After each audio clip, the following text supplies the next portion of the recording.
Assalamu alaikum ji. So welcome to the orientation of batch 3 of senior auditors preparation. So ये हमारा तीसरा batch है जिसकी orientation आज आप अटेंड कर रहे हैं एंड थोड़ी सी मैं अपनी प्रोफाइल शेयर करता चलूं, उसके बाद फिर हम फर्दर क्लास के मैकेनिज्म पे बात करते हैं। सो जनाब, my name is Mohammad Kenan Asif. I am a lecturer at the department of commerce, university of Balochistan. इसके अलावा institute of cost and management accountants of Pakistan यानी ICMA के साथ भी मेरा ताल्लुक रहा है और यहाँ पर as a visiting faculty member मैं पढ़ाता रहा हूँ। इसके अलावा as an RJ FM 101 radio Pakistan के साथ मेरा ताल्लुक है और इसके अलावा 2014 से मैं सीनियर ऑडिटर के जो एस्पिरेंट्स हैं उनको इस एग्जाम की तैयारी करवा रहा हूँ। So I have an experience of around 7 years और इन 7 सालों में मैंने स्पेशली क्वेटा बलूचिस्तान के और अब रिसेंटली मैंने पूरे पाकिस्तान में काफ़ी स्टूडेंट्स को इस हवाले से पढ़ाया है, ट्रेन किया है और अल्हम्दुलिल्लाह आई have had a very good and a successful rate of completion as well as I have some great success stories of my students जिन्होंने इस एग्जाम को क्रैक किया है और अब वो डिफरेंट इदारों में सर्व कर रहे हैं। सो जनाब, this is one of my achievements कि जो फेडरल पब्लिक सर्विस कमीशन का 2014 में ये पोजीशन अनाउंस हुई थी और इसका रिजल्ट 2017 में आया था। उसमें पूरे पाकिस्तान में मैंने टॉप किया था अल्हम्दुलिल्लाह, एज यू कैन सी। सो इस एग्जाम के अलावा भी और भी बहुत सारे एग्जाम्स हैं जिनमें मैंने अल्हम्दुलिल्लाह प्रोविंशियल लेवल में टॉप किया है। For instance Benazir income support programme में मैंने जनाब अपॉइंटमेंट हासिल किया as a complain assistant in 2014। Pakistan customs की पोजीशन आई थी जिसमें असिस्टेंट की पूरे बलूचिस्तान में एक पोजीशन थी। मैंने उस पोस्ट पे अप्लाई किया, उसमें मैंने टॉप किया और पाकिस्तान कस्टम्स में अपॉइंट हुआ जहां पर मैंने 1 साल अपनी खिदमत सर अंजाम दी हैं। इसके अलावा स्टेट बैंक ऑफ पाकिस्तान से मुझे 2 मरतबा ऑफर रिसीव हुई है, OG1 के लिए और OG2 के लिए इन 2015 and 17। Obviously I didn't join state bank of Pakistan. इसके अलावा यूनिवर्सिटी ऑफ बलूचिस्तान से मुझे ऑफर रिसीव हुई 2017 में जिसको मैंने ज्वाइन किया और पिछले 4 सालों से मैं यहाँ इस इदारे में पढ़ा रहा हूँ। And besides that as I told you, Pakistan military accounts department में 2017 में मैंने इस एग्जाम में FPSC के मैंने टॉप किया था और यहाँ से अपॉइंटमेंट ऑफर मुझे रिसीव हुई। इसके अलावा एक सिलसिला ये भी है जिसकी वजह से क्लास लेना आपके लिए बहुत जरूरी है, वो ये कि आपके सिलेबस में जहाँ पे अकाउंटिंग है, ऑडिटिंग है, वहाँ कुछ टॉपिक्स हैं। मिसाल के तौर पर पब्लिक प्रोक्यूरमेंट रूल्स हैं, पेंशन रूल्स हैं, प्रिपरेशन ऑफ बजट डॉक्यूमेंट्स है। ये तमाम चीजें जो हैं ये पब्लिक सेक्टर अकाउंटिंग के सब्जेक्ट से रिलेट करती हैं। अब बदकिस्मती से पाकिस्तान में हार्डली 3-4 यूनिवर्सिटीज हैं या ऐसे इदारे हैं जहां पर ये सब्जेक्ट पढ़ाया जाता है। इन इदारों में बलूचिस्तान में सिर्फ एक यूनिवर्सिटी है, यूनिवर्सिटी ऑफ बलूचिस्तान, जहां पर यूं समझिए कि पूरे बलूचिस्तान में वाहिद मैं एक लेक्चरर हूं जो ये सब्जेक्ट पढ़ा रहे हैं पब्लिक सेक्टर अकाउंटिंग का। इसके अलावा पाकिस्तान में अल्लामा इकबाल ओपन यूनिवर्सिटी में ये सब्जेक्ट इंट्रोड्यूस किया गया है, गालिबन मरे कॉलेज में ये सब्जेक्ट है, लेकिन बहुत सारे इदारों में पब्लिक सेक्टर अकाउंटिंग के हवाले से चीजें नहीं पढ़ाई जाती। तो स्टूडेंट्स को नहीं पता कि जब उन्होंने सरकारी इदारों में जाके अकाउंटिंग करनी है तो GPF के क्या रूल्स होंगे, पेंशन के क्या रूल्स होंगे, लीव के क्या रूल्स होंगे और इस तरह से प्रोक्योरमेंट के हवाले से क्या रूल्स हैं, क्या लॉज हैं। सो दिस इज समथिंग जिसकी आप प्रिपरेशन खुद भी नहीं कर सकते। उसकी बहुत बड़ी वजह यह है कि ये पब्लिक सेक्टर अकाउंटिंग थ्योरेटिकल होती है और बहुत ज्यादा कॉन्सेप्चुअल और बहुत ज्यादा थिक सब्जेक्ट है ये। सो आप अगर कहें कि फॉर एग्जांपल मैंने पेंशन पढ़ना है, खुद पढ़ना है, आप डाउनलोड कर ले 190 पेजेस का मैनुअल है पेंशन का, लेकिन उन 190 पेजेस की लैंग्वेज को समझना, फिर उन 190 पेजेस की खास पॉइंट्स को समझना, उसको जहन में रखना, that is next to impossible. तो जनाब इस वजह से पब्लिक सेक्टर अकाउंटिंग का जो सब्जेक्ट है ये सबसे की सबसे क्रूशियल पार्ट है और इसका सिलेबस भले आप CA हो, भले आप ACC हो, आपके पास आमतौर पर नहीं होता। सो मैं चूंकि 2017 से यूनिवर्सिटी ऑफ बलूचिस्तान में पढ़ा रहा हूँ और ये सब्जेक्ट जब इंट्रोड्यूस हुआ तो मेरे पिछले एक्सपीरियंस यानी कस्टम्स में मैंने अकाउंट्स ब्रांच में काम किया था, तो हम पेंशन बाकायदा बनाते थे, हम पब्लिक प्रोक्योरमेंट को थोड़ा बहुत देखते थे, हम GPF पे काम करते थे, बजट मेकिंग में बाकायदा हम इन्वॉल्व होते थे, सेविंग एक्सेस स्टेटमेंट वगैरह में, इन सब चीजों में। सो मेरा प्रैक्टिकल एक्सपीरियंस रहा और इस प्रैक्टिकल एक्सपीरियंस की बुनियाद पर यह सब्जेक्ट मुझे अलॉट हुआ एंड पिछले कई सालों से मुसलसल मेहनत करके, कतरा कतरा करके मैं इस सब्जेक्ट के हवाले से मैंने क्वालिटी कंटेंट डेवलप किया है। आई वांट से कि मैंने इकट्ठा किया है क्योंकि इकट्ठा करना भी एक बड़ा डिफिकल्ट काम होता है। तो हर डिफरेंट डॉक्यूमेंट्स में से डिफरेंट चीजों को कंपाइल करना और उनको ऐसी शक्ल देना कि वो समझ आए एक आम इंसान को, this is what I have done and that is why I believe कि this class is very important for you all because public sector accounting का कॉन्सेप्ट जो है ना वो आपको कोई और उस तरह से नहीं दे सकेगा। एज आई सेड, पाकिस्तान में ये सब्जेक्ट पढ़ाने वाले ही बहुत कम है। ओके, सो मेरे जो प्रीवियस रोल्स हैं उनमें मैंने असिस्टेंट के तौर पर मैं अपॉइंट हुआ था पाकिस्तान कस्टम्स में, और वहाँ मैं इंचार्ज अकाउंट्स ब्रांच के तौर पर मैंने अपनी खिदमत दी हैं। इसके अलावा टेलीनॉर में मैंने काम किया, एक लोकल एनजीओ में मैंने एज एन अकाउंट्स ऑफिसर काम किया। तो अकाउंट्स के हवाले से भी अल्हम्दुलिल्लाह ना सिर्फ थ्योरेटिकल नॉलेज मेरे पास है, बल्कि प्रैक्टिकली भी जो रियल लाइफ में हो रहा होता है मेरे पास वो अंडरस्टैंडिंग भी है, विच रियली हेल्प्स मी मोर। अच्छा, मैं सिर्फ सीनियर ऑडिटर के एग्जाम्स की तैयारी नहीं करवाता, मैं जीआरई के एग्जाम्स की तैयारी करवाता हूँ। आई have a GRE score of 319। तो अगर आप इंटरनेशनल एग्जाम्स की तैयारी कर रहे हैं, आपने स्कॉलरशिप्स लेनी है या कोई और सिलसिला है, तो GRE is a way forward. और इसमें जो मेरा स्कोर है, मेरा वर्बल स्कोर जो है दैट इज 158, जो 80th परसेंटाइल बनता है। यानी आसान लफ्जों में, दुनिया के जितने भी लोगों ने ये टेस्ट दिया है, जिसमें खुद अंग्रेज भी शामिल है, उनमें 80% लोगों से बेहतर स्कोर है मेरा वर्बल का। इस तरह से मैथमेटिकल जो स्कोर है उसमें दुनिया के 76% लोगों से मेरा बेहतर स्कोर है, with a score of 161 out of 170। And analytical writing जो है उसमें मेरा स्कोर 5 है आउट ऑफ 6, जो 92nd परसेंटाइल बनता है। यानी दुनिया के 92% लोगों से एनालिटिकल राइटिंग मेरी बेहतर है। सिर्फ 8% लोग हैं जो मुझसे कहीं ना कहीं बेहतर है, अदरवाइज बाकी 92% से मैं बेहतर हूँ। सो this is how I translate this GRE score. इस तरह एचईसी के टेस्ट होते हैं स्कॉलरशिप्स के लिए, हाई एजुकेशन एप्टीट्यूड टेस्ट, उनमें लाइक मैं तैयारी करवा रहा हूँ। गेट जनरल मेरी एक स्ट्रेंथ है। गेट सब्जेक्ट में मैनेजमेंट साइंसेज, अगर आपने लेक्चरशिप का या एमफिल पीएचडी का इम्तिहान देना है तो उसमें उसकी तैयारी करवाता रहा हूँ मैं। इसके अलावा मेरी जो स्पेशलाइजेशन है वो है सिंगल पेपर। मैं सीएसएस जैसी चीजों के बहुत खिलाफ हूँ जिसमें 14 पेपर्स दे के आप जो है वो कुछ करते हैं, आप कोई ग्रेड 17 पे लगते हैं। बात यह है कि बाज औकात आप एक पेपर देखकर ही, 100 नंबर का पेपर देखकर ही आप ग्रेड 17-18 पे लग सकते हो। मैंने जितनी भी अपॉइंटमेंट्स आपको पिछली गिनवाई में से कोई भी पेपर एक पेपर से ज्यादा नहीं था, कोई भी एग्जाम। तो मेरी स्पेशलाइजेशन सिंगल पेज पेपर है, एमसीक्यू पेपर है स्पेशली। सो उसके हवाले से मैं तैयारी करवाता रहा हूँ। मेरे काफी स्टूडेंट्स अल्हम्दुलिल्लाह असिस्टेंट डायरेक्टर के तौर पर, असिस्टेंट फाइनेंस ऑफिसर के तौर पर या असिस्टेंट अकाउंट्स ऑफिसर के तौर पर बलूचिस्तान के काफी इदारों में काम कर रहे हैं। Because I have been operating and teaching in Balochistan. और ये कोई पिछले कुछ अरसे से ऐसा हुआ है कि मैंने अपनी क्लासेस को एक्सपेंड किया थ्रू आउट पाकिस्तान। तो ये सीनियर ऑडिटर का थर्ड बैच है। थर्ड बैच से मुराद ऑनलाइन क्लासेस का ये थर्ड बैच है। और इसके अलावा तो मैंने काफी अल्हम्दुलिल्लाह बैचेस को प्रिपेयर किया है, और उनकी टू बी ऑनेस्ट मुझे तादाद भी ठीक से याद नहीं है, ना मुझे अपने स्टूडेंट्स की तादाद याद है। सो ऑनलाइन क्लासेस का बारे I've had around 100 students so far, and I've had around आप ये समझिए कि मेरा थर्ड बैच होगा। अब प्रोग्राम की बात करते हैं कि इस प्रोग्राम में क्या होगा। सबसे पहले तो मैं आप सबको बहुत मुबारकबाद दूं कि आप सबने ना एक पहला स्टेप लिया है अपने मुस्तकबिल के हवाले से। हमारे यहाँ लोग अपने मुस्तकबिल में इन्वेस्ट करने से घबराते हैं।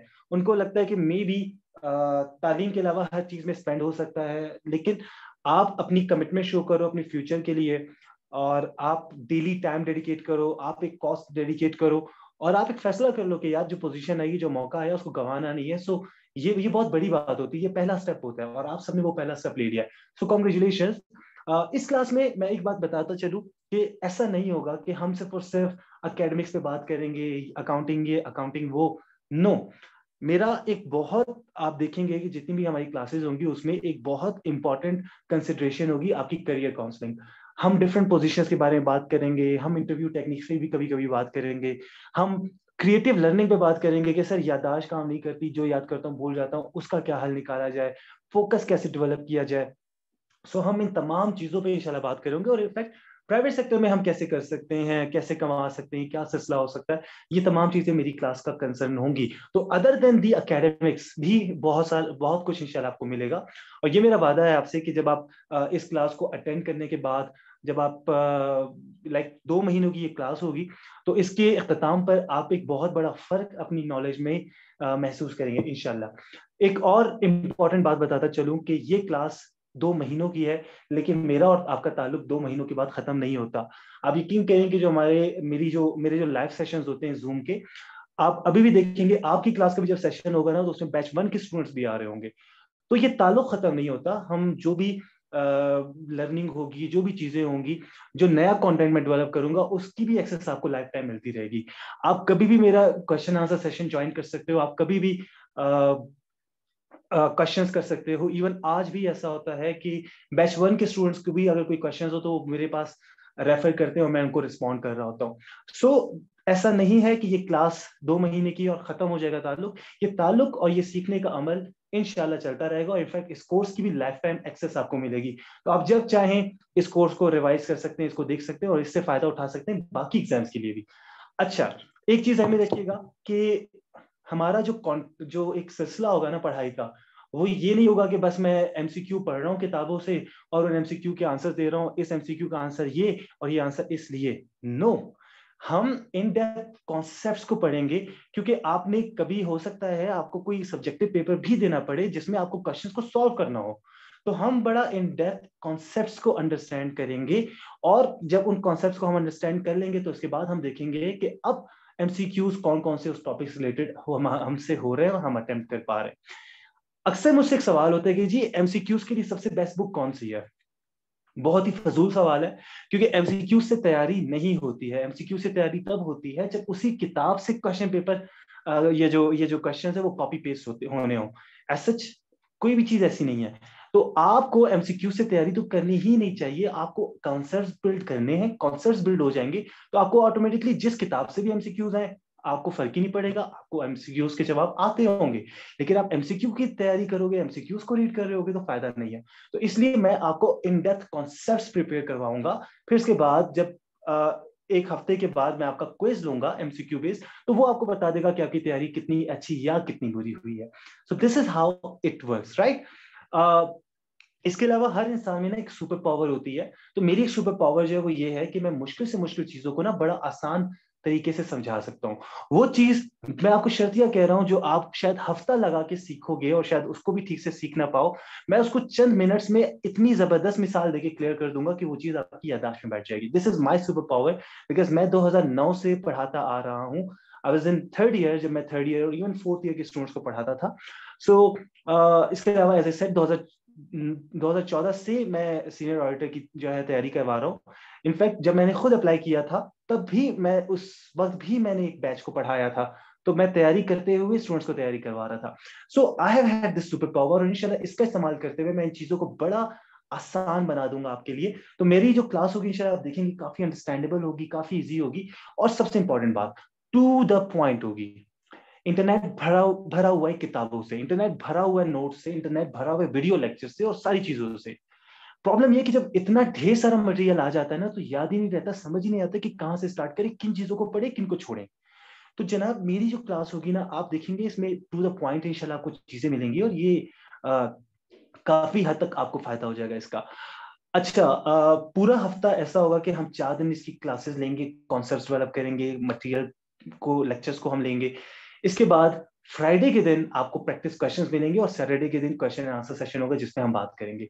एंड मोस्ट इंपॉर्टेंट, इस क्लास की सबसे बड़ी बात यह है कि हम सही सिलेबस फॉलो करेंगे। मैं आपको शर्तिया बताता हूँ, बहुत सारी किताबें आप आज निकालें उसमें सिलेबस ही गलत फॉलो हो रहा है। मैं आपको मिसालें देता हूँ कि सिलेबस क्या है और फिर हमारी किताबों में क्या पोस्ट हो रहा है। तो इवन किताबें जब गलत पब्लिश हो रही है ना, क्योंकि किताबें छापने वालों को नहीं पता कि सिलेबस ठीक से क्या है और मेनली टॉपिक की क्या डिमांड है, तो फिर वो यही करेंगे। अब मैं आपको समझाता हूँ कि मसला क्या है। देखिए जी, ये तो खैर हमारा रोड मैप है। मैंने आपको बताया मंडे टू थर्सडे हम लेक्चर्स लेंगे, नोट्स होंगे, आउटलाइंस में आपको प्रोवाइड करूंगा। फ्राइडे को उन्हीं टॉपिक से रिलेटेड क्विजेस होंगे और सैटरडे को लाइव क्लासेस होंगी। अब लेट मी शेयर जो ऑनलाइन पोर्टल है हमारा, उसमें क्या क्या फीचर्स हैं। पोर्टल के अंदर डेली वीडियो लेक्चर्स होंगे। आपका जीमेल लॉगिन होना चाहिए। जीमेल लॉगिन जो आपने मुझे प्रोवाइड किया है फीस सबमिट करवाने के बाद, आपका वो जीमेल एड्रेस मैं यूज करूंगा। तो मेक श्योर कि आपका यूट्यूब पे भी वही लॉगिन हो जो क्लासरूम में जिस पे आपकी आईडी आपको दी गई है, जो आपका ईमेल एड्रेस था वो और यूट्यूब का एड्रेस सेम हो। तो आप मुझे आपने जो भी बहरहाल ईमेल दिया होगा उसके ऊपर मैं आपको ये लेक्चर्स की एक तरह से एक्सेस दे दूंगा। So you can watch all these lectures, all these videos. इसके अलावा यहाँ पे क्विजेस होंगे, आप क्विजेस अपलोड करेंगे। कभी कभार मैं स्टूडेंट्स को असाइनमेंट भी देता हूँ, क्योंकि बाज़ औक़ात मेरे लिए मुमकिन नहीं होता कि मैं आपके लिए क्विजेस को डेवलप कर सकूं। तो मैं आप सबको दे दूंगा, बजाय कि मैं 100 MCQs डेवलप करूं, मैं आप 10 स्टूडेंट्स को कह दूंगा कि आप में से हर कोई 10 स्टूडेंट्स 10 MCQ डेवलप करे, और जब आप 10 स्टूडेंट्स वो MCQ डेवलप करेंगे तो 100 नंबर का एक पूरा पेपर बन जाएगा। तो इस तरह के कई पेपर्स जो हैं वो हमें लेने होंगे। कभी कभार ऐसा भी होगा मैं हर स्टूडेंट को कहूंगा हर कोई एक पेपर बनाए। तो अगर 10 स्टूडेंट्स पेपर बना रहे हैं तो इसका मतलब हमारे पास 10 प्रैक्टिस पेपर्स आ गए। तो इस तरह के असाइनमेंट्स होंगे जो आपको अपलोड करने होंगे, वो मैं आपको इंशाल्लाह दिखा दूंगा अभी थोड़ी देर में कि ये किस तरह से ऑपरेट करता है। इसके अलावा टू डू लिस्ट होगी, डिस्कशन पोस्ट हो सकती है, जैसे फेसबुक पे होता है बिल्कुल वैसे ही आप पोस्टिंग कर सकते हैं, आप कमेंट कर सकते हैं ग्रुप में, और आपको आपके सवाल के जवाब मैं दे दिया करूंगा, आपके क्लास फेलोज दे दिया करेंगे। तो this will be a very very good exercise इंशाल्लाह। सिलेबस क्या क्या है, और मैं अब आपको बताता हूँ सिलेबस के हवाले से मिस्टेक्स क्या होती हैं। अकाउंटिंग प्रिंसिपल्स एंड प्रोसीजर्स, ये तो बड़ा सिंपल है। ये जितने भी अकाउंटिंग के मेन कन्वेंशन हैं, गोइंग कंसर्न है, मटेरियलिटी है, मैचिंग प्रिंसिपल वगैरह है, ये तमाम चीजें इसके अंदर आती हैं। इसके अलावा scrutiny of record for audit purpose, आप इसको ओवरऑल यू समझ लें कि ये ऑडिटिंग है। इसके अलावा general ledger and cash book से रिलेटेड MCQs आते हैं, लेकिन general ledger and cash book से मुराद सिर्फ ये नहीं कि बस जनरल और लेजर से होंगे। जनरल को समझने के लिए आपको अकाउंट्स के मेजर अकाउंट्स की टाइप्स समझनी है, आपको उनके ऊपर डेबिट क्रेडिट रूल कैसे अप्लाई होता है वो समझना है, आपको उनकी क्लासिफिकेशन के मामला समझने हैं, तब जाके आप जनरल बना सकते हैं। तो सिर्फ जनरल नहीं देखना, आपको उसके बैकग्राउंड में जो चीजें हैं वो भी समझनी है। फिर लेजर है, फिर उसे इसके अलावा ट्रायल बैलेंस है, इसके अलावा कैश बुक है, कैश बुक की भी टाइप्स हैं, सिंगल कॉलम कैश बुक होती है, 2 कॉलम कैश बुक होती है, इवन 3 कॉलम कैश बुक होती है। तो ये तमाम चीजें जो है इनको जो है हमने देखना है, इनको हमने कवर करना है। ये टॉपिक इनफैक्ट मैंने थोड़ा सा गलत लिख दिया है, मुझे एनुअल बजट की जगह प्रिपरेशन ऑफ बजट डॉक्यूमेंट्स लिखना चाहिए था। तो ये आप शर्तिया मैं आपको बता रहा हूँ, बहुत सारी किताबों में ये टॉपिक ही गलत है, इसके MCQs या इसके जो नोट्स हैं वो गलत है। गलत किस तरह से है कि उनके अंदर या तो कॉस्ट अकाउंटिंग वाला बजट डाल दिया है बुक के अंदर जो पब्लिश हुई है, या जो साल के आखिर में जुलाई में जून में जो बजट नहीं आता जिसमें एजुकेशन के लिए एलोकेशन होती है, हेल्थ के लिए होती है, मुलाजिम की तनख्वाह भर्ती, वो बजट बाजू का डाल दिया जाता है। ये दोनों गलत करते हैं। ये ना वो बजट है कि कॉस्ट अकाउंटिंग वाला, ना ये वो बजट है इकोनॉमिक्स वाला जो हर साल वजीर खजाना पेश करता है। ये वो बजट है जो डिपार्टमेंट्स अपने लिए क्रिएट करके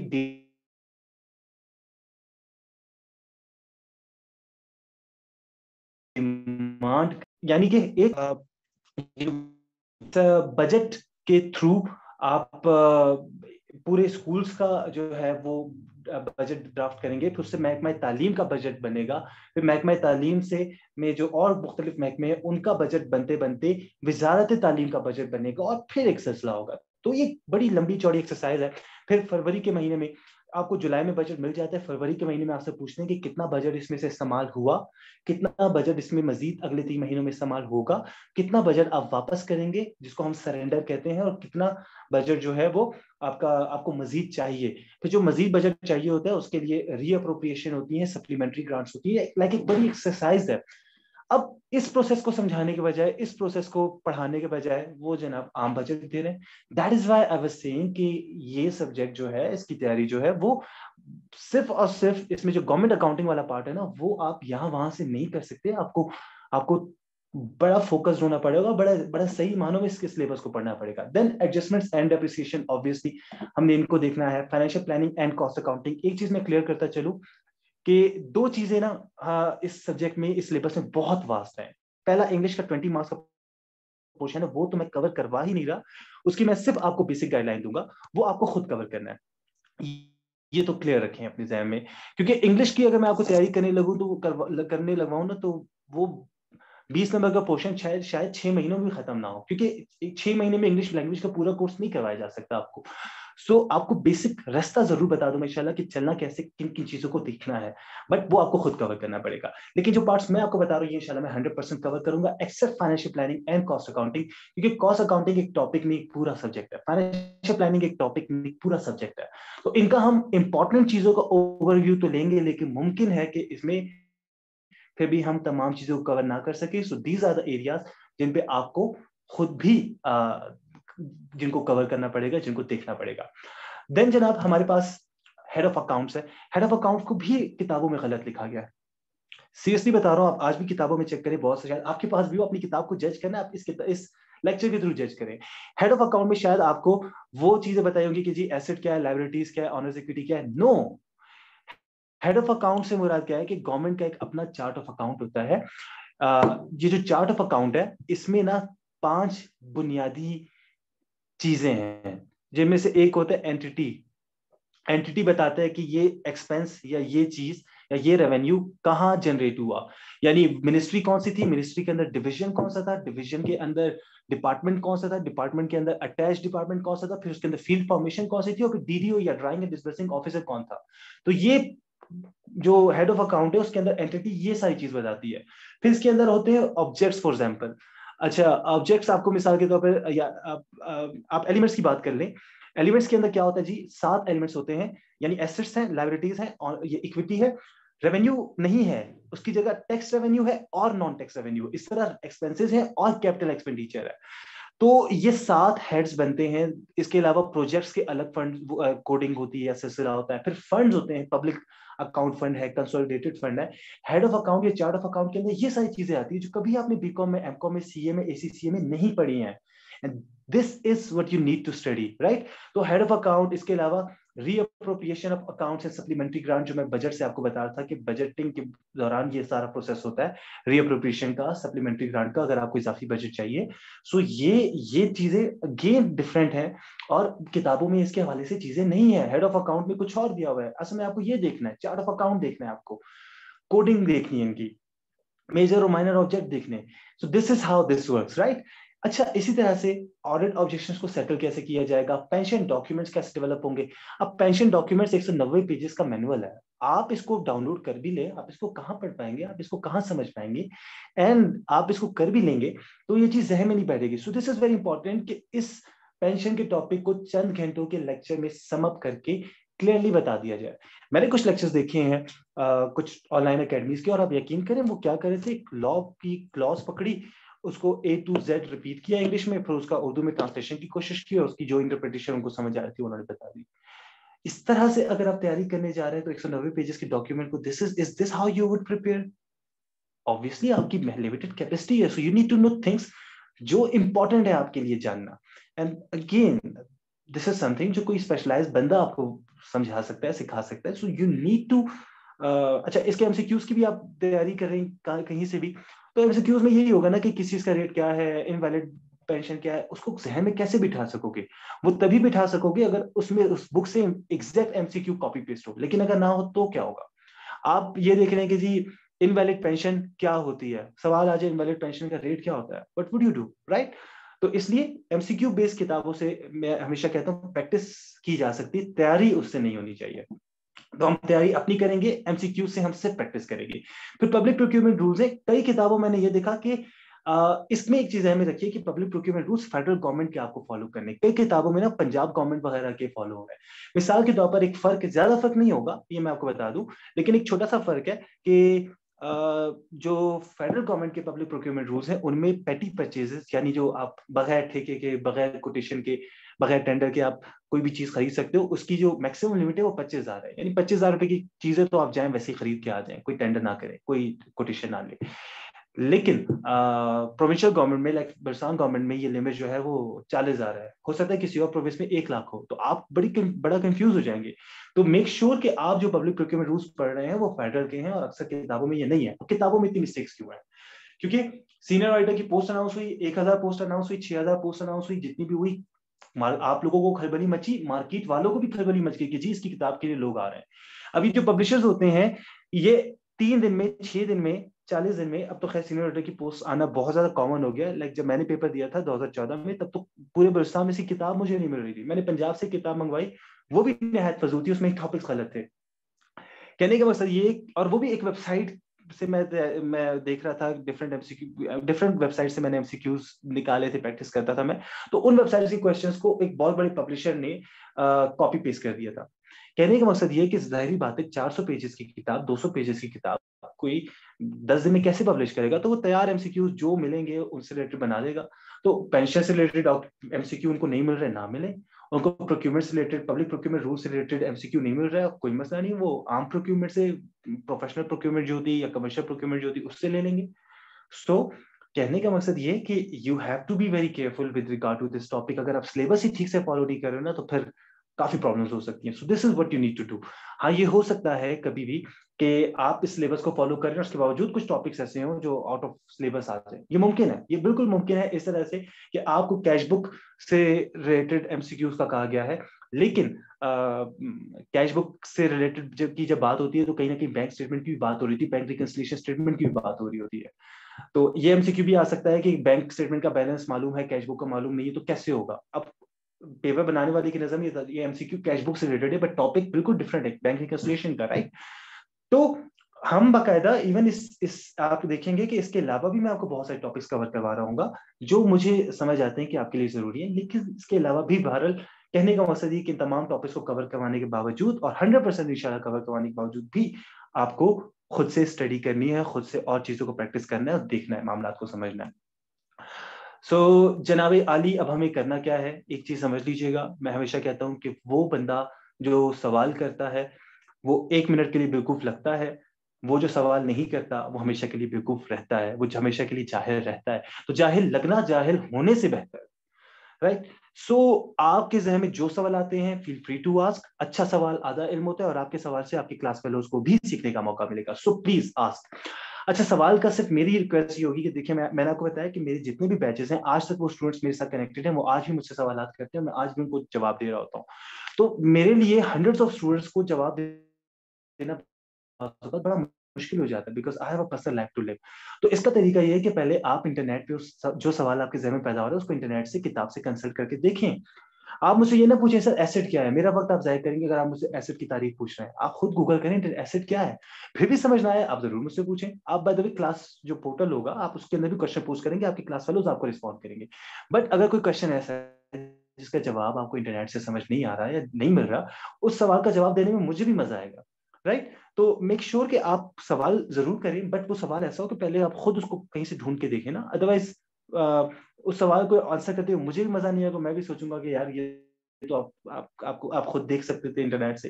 खुद भी कुछ चीजों को सर्च करने की कोशिश करें, क्योंकि जो चीजें आप खुद सीखते हो ना वो हमेशा याद रहती है। दूसरी बात, डिस्कशन जो है हमारी, जारी बात है, एज ए सेट कि हमारा पोर्टल फेसबुक की तरह काम करता है, तो आपने उसमें एक्टिव रहना है, सवाल भी करते रहें। कोई सवाल कोई अच्छा मटेरियल मिलता है तो लिमिटेड क्वांटिटी में उसको पोस्ट करें, बहुत ज्यादा नहीं, क्योंकि बहुत ज्यादा मटेरियल परेशान करता है। और यहाँ मेरी सबसे पहली प्रायोरिटी इस क्लास में होगी कि आपके लिए ना फोकस क्लियर रखा जाए, आपकी डायरेक्शन क्लियर रखी जाए। आपको बहुत ज्यादा मटेरियल में पेपर्स मेरे जरूर पोस्ट मेरे पास से, मैं वो भी आपसे शेयर करूंगा। यूं जनाब हमेशा इस क्लास को एक्टिव और अलाइव रखेंगे। टू डू लिस्ट यहाँ पे आपको पोर्टल के अंदर नजर आएगी, जिसमें आपके जितने भी असाइनमेंट्स हैं, क्विज हैं जो पेंडिंग है, वो आपको नजर आएंगे। उनको चेक करते रहें, ठीक है। इसके अलावा कोशिश ये करें, देखिए ये क्लास 2 महीने बाद खत्म हो जानी है, यानी रेगुलर लेक्चर पोस्टिंग का सिलसिला खत्म हो जाएगा, बाकी क्वेश्चन आंसर सेशन तो हमारे इंशाल्लाह चलते रहेंगे। आपने जनाब करना ये कि ऐसा ना हो कि क्लास लेके फारिग हो जाए और सोचें बस ठीक है क्लास हो गई, सत्तू पी के आप सो जाएं। आपने इसको रिवाइज करना है, पेपर से पहले लाजमी रिवाइज करें। अगर अभी आप पढ़ेंगे ना तो आप 50% सीखेंगे, जब आप रिवाइज करेंगे ना तो 50% 80% पे चला जाएगा, 90% पे चला जाएगा। तो रिवाइज लाजमी कीजिएगा, क्योंकि इस क्लास की एक्सेस आपको लाइफ टाइम मिल रही है।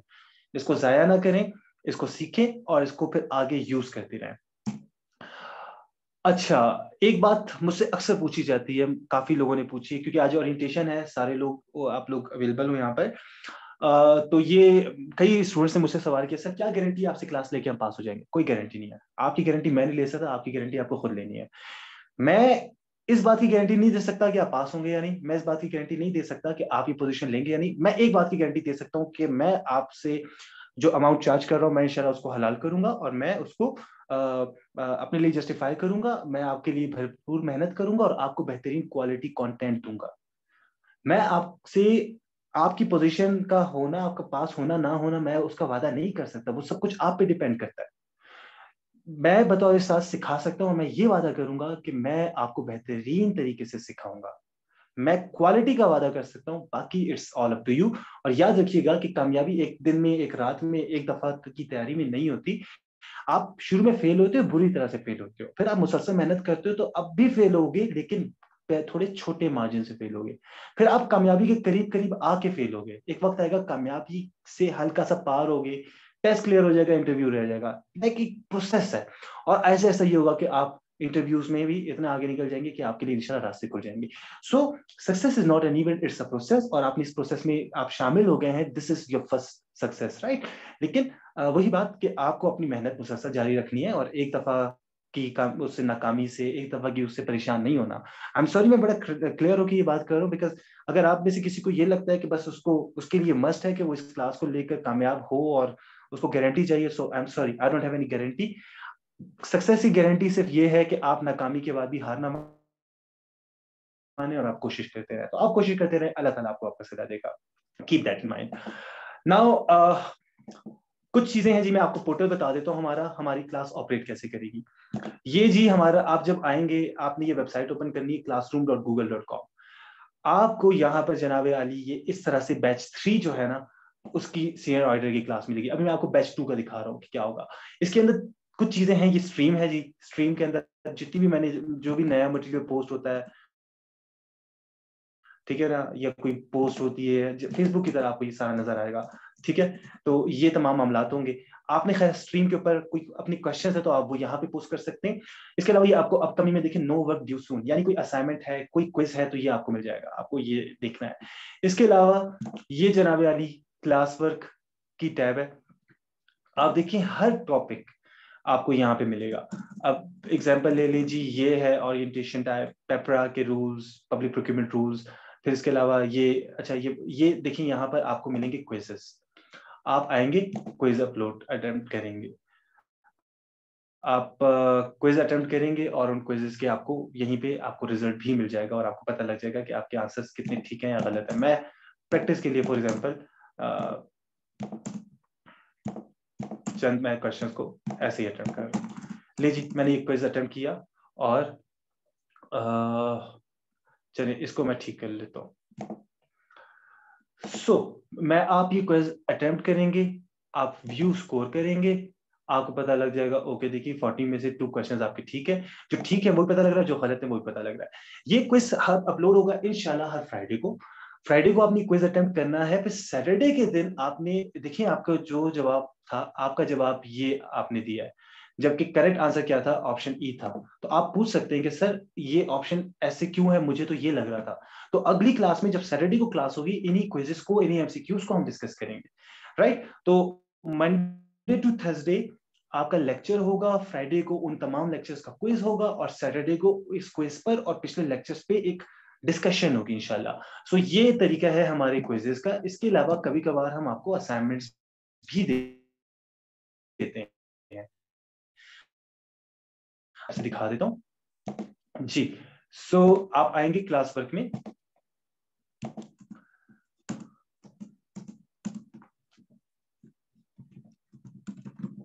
ये देखिएगा, आप यहाँ पे व्यू असाइनमेंट पे आएंगे, और आपको ये मैंने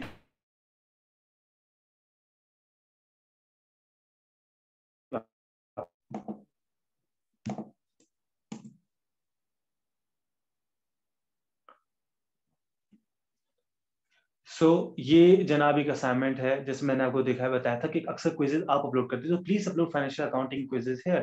तो आपने जो क्विज बनाया है, आप यहाँ पे आएंगे, ये ऐड और क्रिएट का आपको ऑप्शन दिखाई देगा। आप यहाँ ऐड और क्रिएट में आए, आपने फाइल या लिंक जो भी है आपने उसको अपलोड किया, और यहाँ से अपलोड पे आके ब्राउज पे आके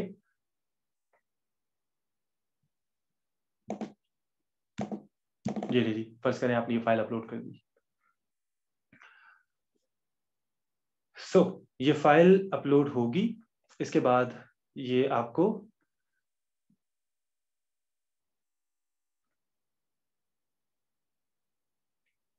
फाइल थोड़ी बड़ी है, 4 MB की, that's why taking time, right. तो ये हो गया जी, फाइल अपलोड हो गई। अब आपने इसको ना टर्न इन पे क्लिक करना है। जब आप टर्न इन पे क्लिक करेंगे ना, टर्न इन पे यहाँ पे कंफर्म कर देंगे, तो ये फाइल मेरे पास आ जाएगी। अगर गलती हो गई आपसे और आप इसको कह रहे नहीं यार मैंने वापस चेंज करना है, तो आप अनसबमिट पे भी क्लिक कर सकते हैं। आप यहाँ कमेंट कर सकते हैं, कोई क्वेश्चन है आपका, अगर कोई ऐसा क्वेश्चन है जो आप चाह रहे हैं कि आप सबके सामने ना पूछें, तो आप यहाँ add comment to Kanan Asif में प्राइवेट कमेंट कर सकते हैं, जो सिर्फ मैं देख सकूंगा, right. So this is how it works. अच्छा, हम दोबारा आते हैं इसी हमारा जो पोर्टल है उस पर। तो आपको ये चीजें नजर आएंगी। क्लास वर्क के अंदर सारा डाटा आपका डेली अपलोड होता जाएगा, ठीक है ना। तो अब जब आप कल आएंगे ना इस क्लास के अंदर, जो फर्स्ट क्लास होगी, उसमें क्या होगा, मैं सबसे पहले कल इंशाल्लाह अकाउंटिंग से स्टार्ट ले रहा हूँ। तो आपको सबसे पहले अकाउंटिंग का ये पार्ट दिखाई देगा, बेसिक्स ऑफ अकाउंटिंग वाला। बेसिक्स ऑफ अकाउंटिंग आपने इसके वीडियो लेक्चर्स लिए, इसके बाद अकाउंटिंग साइकिल वाला लेक्चर, तो यूं आप लेक्चर्स लेते रहोगे। मंडे से थर्सडे तक लेक्चर्स हुए, फ्राइडे को quiz. So this is how this portal would work इंशाल्लाह। एंड एक और इम्पॉर्टेंट चीज कि आप में से बहुत सारे स्टूडेंट्स जो हैं उन्होंने फीसेस आगे सबमिट करवा दी हैं, बहुत सारे स्टूडेंट्स ने हाफ करवाई हैं। जिन स्टूडेंट्स ने मुझे हाफ ही सबमिट करवाई है, मैं बड़ा क्लियरली आपको बता दूं कि 2 मार्च आपकी लास्ट डेट है। 2 मार्च के बाद मैं आपकी क्लास की जो एक्सेस है वो रोक दूंगा, क्योंकि इन तमाम लेक्चर्स को ऐसा नहीं है कि कोई भी इंसान जो है वो जब चाहे देख सकता है। मिसाल के तौर पर अगर मैं इस लेक्चर की बात करूं, तो लीजिए जी, ये YouTube वीडियो है, आप इसको प्ले करने की कोशिश करेंगे, ये प्ले होगी उस सूरत में होगी अगर आपको इस वीडियो की मैंने एक्सेस दे रखी है। लेकिन अगर आपको किसी लेक्चर की एक्सेस नहीं है, तो वो लेक्चर जो है वो आप उसको नहीं देख सकते, आपको उसकी एक्सेस नहीं मिलेगी एट टाइम्स। तो may be this is one of those lectures. आप देख रहे हैं video is unavailable, video is private. ये सिर्फ उन्हीं स्टूडेंट के पास एक्सेस है जिनको मैंने क्लास में एनरोल किया है, जिन्होंने फीस पे किया। अच्छा, एक और चीज मैं क्लियर कर दूं, आप इस वीडियो को अब आपके पास खुद अवेलेबल नहीं आ रही है, आप इस वीडियो का लिंक भी ले लें, सब कुछ कर लें, आप दुनिया का कोई डाउनलोडर भी लगा लें, ये वीडियो डाउनलोड भी नहीं हो सकेगी, ये वीडियो व्यू भी नहीं हो सकेगी जब तक मैं अलाउ ना करूं आपको। So you can't share this video with anyone else. तो ये भी एक सिलसिला है। तो अब प्रॉब्लम यह है कि कुछ स्टूडेंट्स ने ना अपना ईमेल दिया होता है एक, और उनका यूट्यूब पे ईमेल लगा होता है दूसरा।